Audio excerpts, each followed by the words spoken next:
In this video, we'll talk about Grasim Industries Limited, a part of Aditya Birla group. और current में अगर हम बात करें, टॉप जो पब्लिक लिस्टेड कंपनीज है, इस कंपनी का वहाँ नाम निकल के आता है।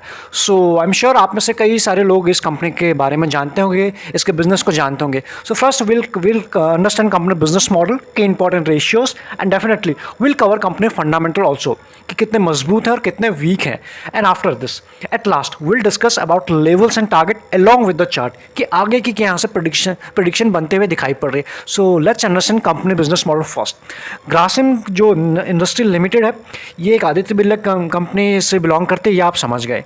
और ये कंपनी फॉर्म हुई थी 1947 में। It started as a textile manufacturer. तो इस तरह से कंपनी की शुरुआत हुई थी एंड धीरे धीरे कंपनी ने एक्सपेंड करना शुरू किया and today it has evolved into leading diversified player. यानी बहुत सारे इनके बिजनेस हैं with leadership presence across many sector. एक सेक्टर में काम नहीं करते हैं। अगर हम कुछ समझने की कोशिश करें, it is also leading global producer.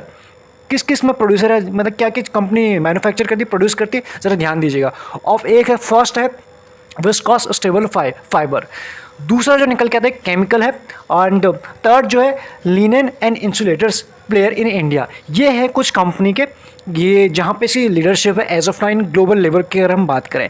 इसके अलावा भी कुछ कंपनी के और भी बिजनेस हैं, और जो है अदर टाइप के अदर जो इसके बिजनेस है उनको हैंडल करती है। ये खुद नहीं करती, अपने सब्सिडरीज के थ्रू करती है, like UltraTech cement and Aditya Birla capital. It is also India's largest cement producer and leading diversified financial service player. ये कुछ कंपनी के और भी काम है जो कंपनी अपने सब्सिडरीज के थ्रू करती है। इसके अलावा it has a certain other business such as fertilizer, textile etcetera. यानी कंपनी के पास काफ़ी सारे या फिर कंपनी का अलग अलग वेरियस सेक्टर में कंपनी एज ऑफ नाउ काम करती है। नेक्स्ट अगर हम बात करें इसके रिटर्न कैसे रहें, क्योंकि इन्वेस्टमेंट की अगर हम बात करें तो रिटर्न हमारे लिए जानना ज़रूरी हो जाता है। एक साल में आप देख पाएंगे 124% के रिटर्न दिए हैं, जिसे आप अच्छा कह सकते हो। 2 साल की बात करें 112, तो जो मैक्सिमम रिटर्न है इस कंपनी के पिछले 1 साल में ही आए हैं। 3 साल में 53 पुअर है एंड कंपेयर करें अगर हम बाकी 1-2 साल से, और मैक्सिमम रिटर्न आपके सामने दिखाई पड़ रहे हैं। तो कुल मिला के कंपनी ने अच्छे रिटर्न दिए हैं, अगर 3 साल में थोड़ा सा कम दिए हैं, ये हमें यहाँ से समझ में आ रहा है। नेक्स्ट अगर हम बात करें इन नंबर्स को, इन रिटर्न को किस नंबर्स ने ड्राइव किया, आपके सामने हैं कुछ नंबर्स हैं। Q1 के नंबर, इनके हाईलाइट्स हैं, इनको देखने की कोशिश कीजिए। Q1 FY21 और Q4 FY21 और उसके बाद इस बार का, यानी पिछले 3 क्वार्टर का नंबर आपके सामने है। एक है हम करेंगे इसको क्वार्टर बेसिस पे कंपेयर, और एक है Q4 एंड Q1 का। तो सबसे पहले आप देख पाएंगे इसकी जो रेवेन्यू है उसमें आपको बढ़ोतरी दिखाई पड़ रही है। All numbers in CR। तो पिछले साल जो था Q1 में 13 CR प्लस था, अब ये 19 CR प्लस। तो यहाँ पे हमारे लिए एक अच्छी बात हो जाती है, ऑल्दो ये Q4 से कम है। इसके जो रेवेन्यू की बात करें, कॉन्सोलिडेट की हम बात करें सारे कॉन्सोलिडेट नंबर के ऊपर, EBITDA की अगर हम बात करें, पिछले साल Q1 में 2500 प्लस था इसका इतना CR, और अभी है 4000 प्लस, यानी EBITDA बढ़ा हुआ दिखाई पड़ रहा है। अगेन क्वार्टरली बेसिस पे Q4 के कंपेयर करें तो वहाँ से डिप दिखाई पड़ रही छोटी सी। पैट की बात करें, पैट इसका 234 CR था और अभी है Q1 में इस साल 1 साल के बाद 1667 CR के आसपास। एक आपको ह्यूमंगस से जंप यहाँ पे दिखाई पड़ रही है, बट उसके बाद भी Q4 से अगर कंपेयर करें छोटी सी डिप वहाँ पर भी दिखाई पड़ रही है। बाकी स्टैंड अलोन के नंबर भी आप नीचे देख सकते हैं। हम फोकस कर रहे हैं प्राइमरली यहाँ पर ना। क्वार्टरली के बाद फोकस करते हैं कंपनी के ईयरली के ऊपर, यानी कंपनी ने कैसा काम किया है। 18 से लेकर 21 तक का डेटा आपके सामने है एंड हम फोकस करेंगे सेल्स के ऊपर, ऑपरेटिंग प्रॉफिट के ऊपर एंड नेट प्रॉफिट के ऊपर। तो 18 में जो कंपनी की सेल थी, आप ग्राफ के फॉर्म में भी ऊपर देख सकते हैं एंड नीचे नंबर्स भी लिखे हुए हैं। 55 प्लस CR थी। 19 में इसमें जंप हुआ एंड उसके बाद 20 में हमें डिप दिखाई पड़ा 68 के आसपास, और इस बार की बात करें 21 खत्म होने का 69 के आसपास।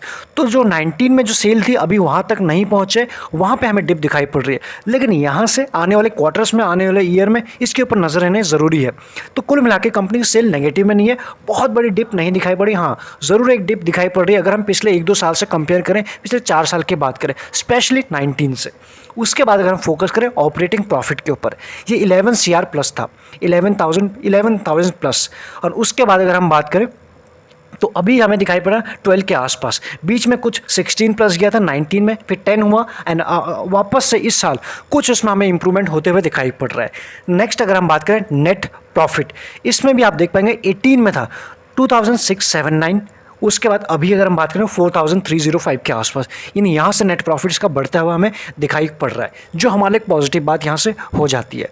नेक्स्ट अगर हम बात करें इसकी सेल्स ग्रोथ कैसी रही है इतने सालों में, किस ग्रोथ से कंपनी की सेल आ रही है, किस ग्रोथ से कंपनी का प्रॉफिट हो रही है।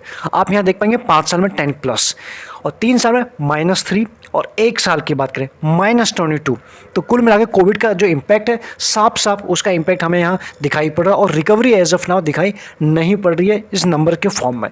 नेक्स्ट अगर हम बात करें प्रॉफिट ग्रोथ के ऊपर बात करें, 5 साल की अगर हम बात करें तो 1% माइनस में, 3 साल की अगर हम बात करें -20 और अगर 1 साल की बात करें -30। तो कुल मिला के ये जो 5 साल में भी नेगेटिव था प्रॉफिट ग्रोथ और अभी भी हमें नेगेटिव में ही दिखाई पड़ रही है। इसलिए ये सारे नंबर हमें जानना ज़रूरी हो जाता है। जब हमने नंबर्स जस्ट इसके प्रीवियस स्लाइड में देखे थे वहाँ नंबर सारे पॉजिटिव में हैं, नेगेटिव में नहीं है, ये हमारे लिए पॉजिटिव है, लेकिन वैसे उनमें ग्रोथ नहीं दिखाई पड़ी अभी तक।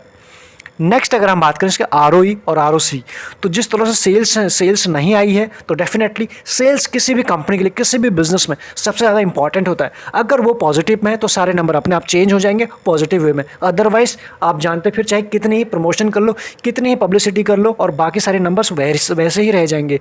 यहाँ पर भी कुछ वैसे हमें दिखाई पड़ रहा है। ROE की बात करें 5 साल पहले 5% के आसपास पुअर है, बाकी 3 और 2 साल में 2 के आसपास, again this is very poor.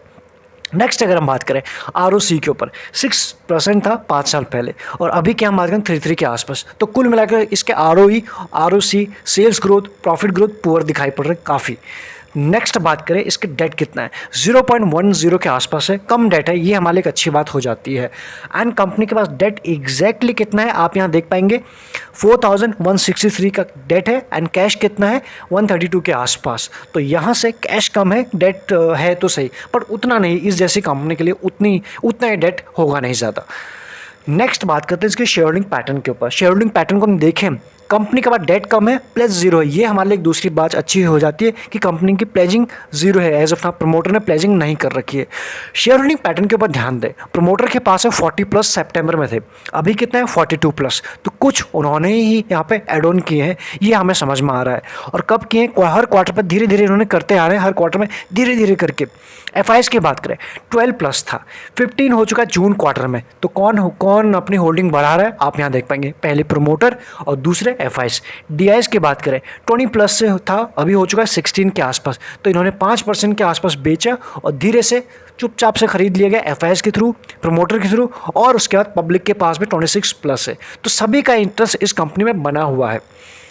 After अगर हम सुने जो मार्केट में जानकार हैं उनकी सुने तो एनालिस्ट की सुने तो एज ऑफ नाउ बाई की जो रेटिंग दे रहे हैं 75+ बाई की रेटिंग दे रहे हैं, सेल के 0 दे रहे हैं एंड होल्ड की दे रहे हैं 25+। तो कुल मिला के जिसके पास है होल्ड कीजिए, बाई की भी रेटिंग आ रही है। आपको अच्छे से अपनी रिसर्च करनी है क्योंकि ना ही हम आपको यहाँ कोई इन्वेस्टमेंट एडवाइस दे रहे हैं और ना ही प्रमोटर ना ही एनालिस्ट के बेसिस पे आपको कोई फाइनल डिसीजन लेना होगा। आपको अच्छे से अपनी रिसर्च करनी होगी एंड उसके बाद या फिर अपने एडवाइजर से पूछना होगा जिस भी तरह से आप इन्वेस्टमेंट करते हैं। तो नेक्स्ट अगर हम बात करें इन सब के बाद इसके वैल्यूएशन क्या बोल रहे हैं, इंडस्ट्री की पी चल रही है 75+, स्टॉक का पी चल रहा है 62 के आसपास, यानी वहाँ से हमें कम दिखाई पड़ रहा है। ठीक है, डिविडेंड यील्ड कंपनी का कितना है 0.56 के आसपास। कंपनी कुछ डिविडेंड देती है, ऐसा नहीं बहुत अच्छा देती है और ऐसा नहीं 0 देती है। EPS की बात करें 25 के आसपास, EPS आप इसे अच्छा कह सकते हो, EPS इसका अच्छा है। आफ्टर ऑल दिस इन सब के बाद चार्ट के ऊपर फोकस करते हैं।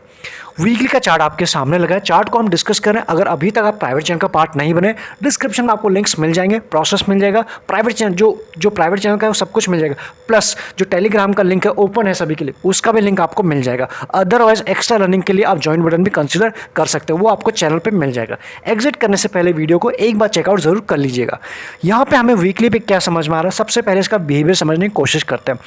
ये टाइम था मार्च का क्रैश, और क्रैश के बाद वीकली का टाइम आप यहाँ देख सकते हो किस तरह से इसमें रिकवरी आई है, किस तरह से इसमें अपमूव आया। रिकवरी तो छोड़ दीजिए, रिकवरी तो यहाँ तक हो गया, उसके बाद किस तरह से अपमूव आया आप यहाँ देख पाएंगे। अभी क्या हो रहा है, ये शेयर जनरली जब भी इसमें करेक्शन आता है, मार्केट में करेक्शन आता है, अपने वीकली के जो रेड लाइन है, रेड लाइन के आसपास तक जाता है, 20 वीक एक्सपोनेंशियल मूविंग एवरेज के आसपास, और वहीं से घूम जाता है, वहीं से इसमें बाइंग इमर्ज हो जाती है। अगर हम बात करें एक चीज़ तो ये रही, तो कुल मिला के इसका जो जो बड़ा टाइम फ्रेम है, जैसे हम बोलते हैं लार्जर टाइम फ्रेम, उसमें ये स्टॉक अभी भी बुलिश दिखाई पड़ रहा है, एक चीज़। दूसरी बात करें MACD जस्ट वीकली के टाइम फ्रेम में क्रॉसओवर देने के लिए रेडी बैठा है, दो चीज़। तीसरी अगर हम बात करें जो RSI है वीकली के टाइम फ्रेम में, वो उसमें अभी स्ट्रेंथ है, वीक नहीं है। तो कुल मिलाकर वीकली से इतना हमें समझ में आ रहा है। आगे समझते हैं। कुछ ही टाइम पहले जब मार्केट में जब हमने करेक्शन देखा था, तो उस वक्त ये शेयर अपने ये रेड लाइन के आसपास आया था एंड वहाँ से वापस से इसमें अपमूव हो चुका है। एंड जो इस वीक की कैंडल बनी है, ऑल्दो ये वीक खत्म होने में एक दिन और बचा है कल का, लेकिन ये वीक ये जो कैंडल बनी है पूरा कंप्लीटली बुलिश बनी हुई है, प्लस उस लेवल के आसपास बनी है, अपने हाई के आसपास। तो यहाँ से इसमें ब्रेकआउट होता हुआ दिखाई पड़ रहा है, ऐसा वीकली में समझ में आ रहा है। इसको एग्जैक्टली समझते हैं वन डे के टाइम फ्रेम में। अब आप यहाँ देख पाएंगे वन डे में इसमें हो क्या रहा है। ये था वो लेवल, इसने अच्छा खासा इसमें करेक्शन आया इस लेवल के आसपास से। रफली अगर हम बात करें 160 1600 के आसपास, सॉरी 1600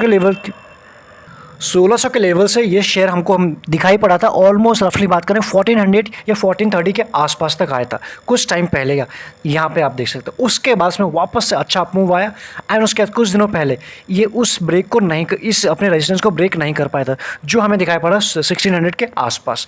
वापस से थोड़ा सा रिट्रेस हुआ। और अगर हम बात करें पिछले बैक टू बैक पिछले 3 दिनों से, और इस बार ये अपने वापस रेजिस्टेंस को ब्रेक करने के लिए आया है, तो यहाँ से प्रोबेबिलिटी काफ़ी हाई दिखाई पड़ रही है कि इस बार ये शेयर अपने जो ये रेजिस्टेंस को ब्रेक कर देगा।